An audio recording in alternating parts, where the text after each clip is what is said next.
Brazil President Dilma Rousseff removed from office by Senate. Brazil's Senate has voted to remove President Dilma Rousseff from office for manipulating the budget.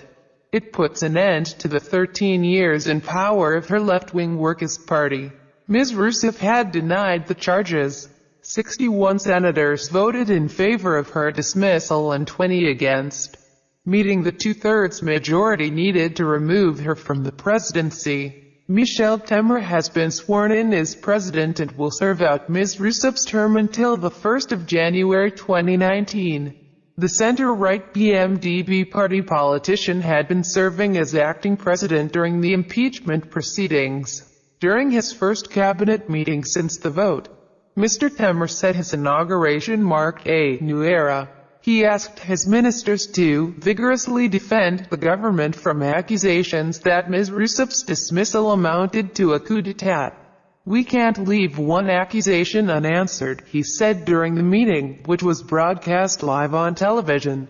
He also told ministers to work closely with the Congress to revive the Brazilian economy.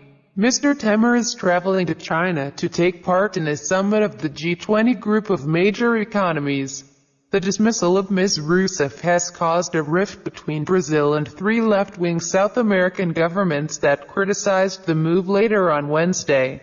Brazil and Venezuela recalled each other's ambassadors. Brazilian envoys to Bolivia and Ecuador have also been ordered home. See you soon. Ms Rousseff lost the impeachment battle but won a separate Senate vote that had sought to ban her from public office for 8 years, pledging to appeal against her dismissal. She told her supporters, "I will not say goodbye to you. I am certain I can say, see you soon." She added, "They have convicted an innocent person and carried out a parliamentary coup." Anti-Temer demonstrations were held in many cities, including Brasilia. Ms Rousseff was suspended in May after the Senate voted to go ahead with the impeachment process. She was accused of moving funds between government budgets, which is illegal under Brazilian law. Her critics said she was trying to plug deficit holes in popular social programs to boost her chances of being re-elected in 2014. Ms Rousseff fought the allegations, arguing that her right-wing rivals had been trying to remove her from office ever since her re-election. Born in 1947, grew up in an upper-middle-class household in Belo Horizonte. Her father was Bulgarian immigrant and an ex-communist, joined left-wing movement against Brazil's military dictatorship, which had seized power in 1964, detained in 1970 and imprisoned for 3 years, subjected to torture including electric shocks for her role in the underground resistance, came to political prominence as the protégé of Luiz Inácio Lula da Silva, who governed Brazil from 2003 to 2011, sworn in as Brazil's first female president in 2011, re-elected to a second term in 2014, impeached on the 31st of August 2016. She said that she was being ousted because she had allowed a wide-ranging corruption investigation to go ahead, which resulted in many high-profile politicians being charged. Analysis by Daniel Gallis, BBC South America's business correspondent. Dilma Rousseff's impeachment trial in the Senate has raised important questions about Brazil's democratic institutions.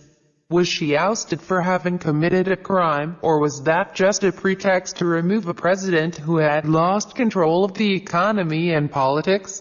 Her fiscal maneuvers were thoroughly examined during the sessions, but it was not just that which was on trial.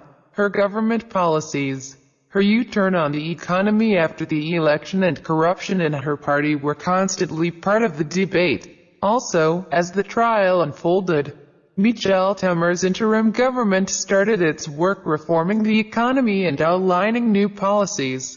Senators and Brazilians knew that the question of condemning Ms Rousseff went beyond just deciding technically whether she was guilty or not.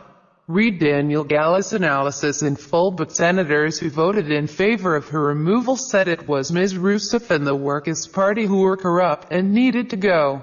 Mr. Temer, who will govern until the 1st of January 2019, has promised to boost Brazil's economy, which is going through its longest and deepest recession in the past quarter of a century.